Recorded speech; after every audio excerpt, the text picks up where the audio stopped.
I'm going to need to ask your leave for a somewhat less articulate, because I did not get a chance to write it down, preamble to my sermon this morning. In a moment, I'm going to begin with a book title that will feel even more shocking based on today's news. I would argue that it proves her point. The Jewish community, those of us who are living, have been yelling and screaming that the rise in extremism, the rise in hate would lead to a moment, as happened today in Manchester. But our yelling about it isn't what made the news. It's only when people died. People Love Dead Jews was the provocative title of Dara Horan's 2021 collection of essays. Her main premise, that the world is more fascinated with Jewish death than it has respect for Jewish life and the living, feels shocking to us to comprehend. But it still didn't ruffle nearly as many feathers as a single chapter about Ellis Island.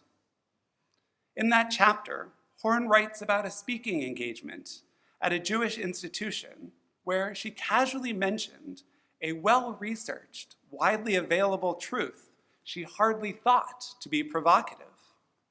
After that talk, she writes, I was mobbed by people, angry people, in a scrum. These were well-read, highly educated American Jews, and they were furious. Dara Horan, you see, had the temerity, the audacity to remind her audience that no one surname was changed at Ellis Island. Not a single one. Horan writes that hundreds of people explained to me how I was totally wrong. While maybe most people's names weren't changed at Ellis Island, their great-grandfather was the exception. But the evidence just isn't there. These family stories, my family story, your family's story, all of ours, are just that, stories.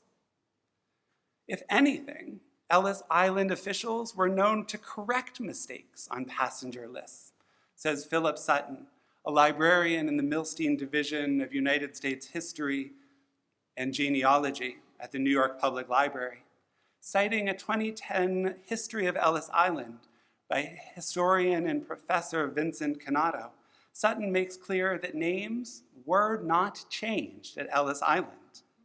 The only list of names, he says, came from the manifests of steamships filled out by ship officials in Europe. Inspectors checked off. They never wrote down the names of incoming immigrants. So why did our ancestors fabricate what became a foundational Jewish narrative about coming to America? An 1893 New York Times expose of the Lower East Side lays bare the prevailing sentiment against Jewish immigrants, and I quote, "This neighborhood is the eyesore of New York and perhaps the filthiest place on the Western continent. It is impossible for a Christian to live there because he will be driven out either by blows or the dirt and stench. Cleanliness is an unknown quality to these people. They cannot be lifted to a higher plane because they do not want to be." Imagine the sense of betrayal and heartbreak our ancestors must have felt. They accepted enormous risk, tremendous expense to flee to America in search of a better life while maintaining their Jewish identity. Yet when they arrived, they realized that who they were was still unacceptable to their neighbors, and that this place was heartbreakingly no different. If I had to confess that to my children, I'd probably lie too, and the court records from the time prove it. In her book, A Rosenberg by Any Other Name, which does happen to be my maternal surname, but there is no relation, Kristen Vermaglich tracks these court filings For legal name changes, petitioners had to provide the court with the reason for changing their names. And that's where we begin to see the heartbreaking reality behind those funny stories about Ellis Island. In these legal petitions, we meet thousands of American Jews explaining under oath that they're changing their names because they cannot find a job or because their children are being humiliated and discriminated against at school, or because with their real names, no one will hire them for a white-collar position. Facing abject discrimination and racism and debilitating anti-Semitism, our ancestors embraced the privilege of their white skin tone and petitioned to change the outwardly distinctive part of themselves. One petitioner wrote, "The name Greenberg is a foreign-sounding name not conducive to securing good employment." Lefkowitz is, quote, "difficult to pronounce," said another.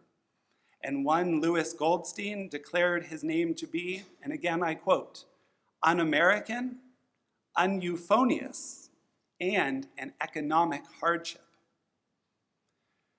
Jewish-sounding names weren't changed at Ellis Island. Our ancestors changed them themselves because it was so hard to be an immigrant in this country. This experience of exclusion, of an America hostile to immigrants, wasn't, of course, limited to Jews. Some 20 years after the New York Times excoriation of our ancestors on the Lower East Side, these words, so hurtful to us, were echoed right here in Pittsburgh. This time speaking about Eastern and Southern European immigrants hired during the 1909 McKees Rock steel strike. A native-born laborer said, and I quote, "Many of them are filthy in their personal habits, and the idea of working with them is repugnant to any man who wants to retain his self-respect. It is no place for a man with a white man's heart to be." How I wish discrimination like this ended at the turn of the last century and wasn't so prevalent in this one. Indeed, rhetoric repeated in this country through channels purporting to convey the news, through social media personalities with unprecedented emotional reach, and from too many of our politicians, undermine the contributions, the importance, and even the humanity of those who strive to make America home. From the overstated, that everyone entering this country has a violent and criminal past, to the absolutely ignorant, rather than wishing to impose Islamic law, many are fleeing from its strictest interpretations, to the absolutely absurd, no one is eating anyone's dogs and cats. The propaganda about immigrants should be a direct affront to us all. America, as we know it, owed and continues to owe no small part of its economic and cultural successes to the immigrant communities that have called it home. At the turn of the last century, Jews made up half of the garment industry in New York City. The Irish excavated the Erie Canal, dug coal in rural Pennsylvania, worked in textile mills in Philadelphia. Polish women dominated Chicago's restaurant and kitchen jobs. Serbs and Croatians worked in freight handling, and barbershop and construction work in Buffalo and Pittsburgh were the province of Italians. Today, Mexican immigrants work in agriculture and construction jobs. Immigrants from China and India are working in STEM and medical fields.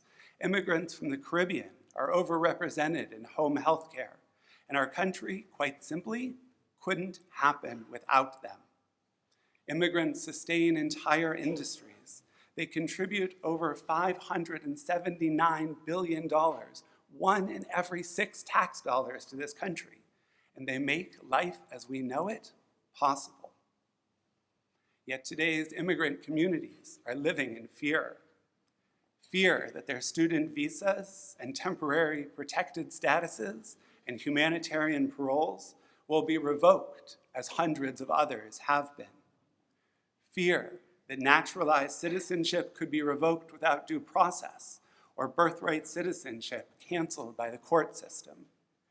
fear that even speaking a foreign language on the street, in a school or hospital or a place of worship, could lead to detention and deportation regardless of immigration status.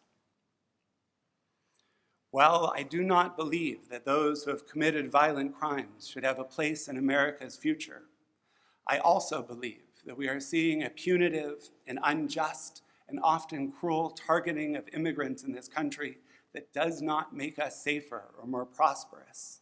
It is instead an affront to the Jewish story in America and to all of our Jewish values. Do not wrong or oppress the stranger, for you were strangers in the land of Egypt is more than a biblical text.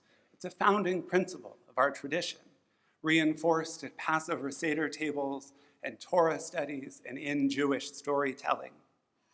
For in the 13th century collection of Midrash Yalkut Shmoni, we read, God gathered dust for the first human from all four corners of the world.